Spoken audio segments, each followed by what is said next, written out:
এক গায়ে বাস করত রফিক নামে এক কৃষক। তার একমাত্র পুত্র আরিফ ছিল খুব অলস। সারাদিন শুধু খেলা আর মজা করত। পড়াশোনা বা কাজকর্মের প্রতি তার কোনো মনোযোগ ছিল না। একদিন রফিক ভাবলেন, এভাবে চলতে পারে না, আরিফকে কাজে মনোযোগী করতেই হবে। তিনি এক বুদ্ধি আঁটলেন। রফিক অসুস্থতার ভান করে আরিফকে ডেকে বললেন, বাবা, আমি আর বেশি দিন বাঁচব না। জমির কোথাও এক গুপ্তধন লুকানো আছে। সেটা তুমি পাবে যদি জমি চাষ করো। আরিফ শুনে চমকে উঠল। গুপ্তধনের লোভে সে দ্রুত জমি চাষ শুরু করল।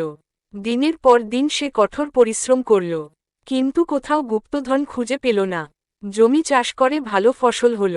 আরিফ বাবার কাছে এসে বলল, বাবা, আমি গুপ্তধন পাইনি। রফিক হেসে বললেন, বাবা, ফসলই হল সেই গুপ্তধন। পরিশ্রম করলে জীবনে সফলতা আসে। আরিফ সেই দিন থেকে জীবনের আসল শিক্ষা পেল এবং আর কখনো অলসতা করল না। শিক্ষা, কঠোর পরিশ্রম।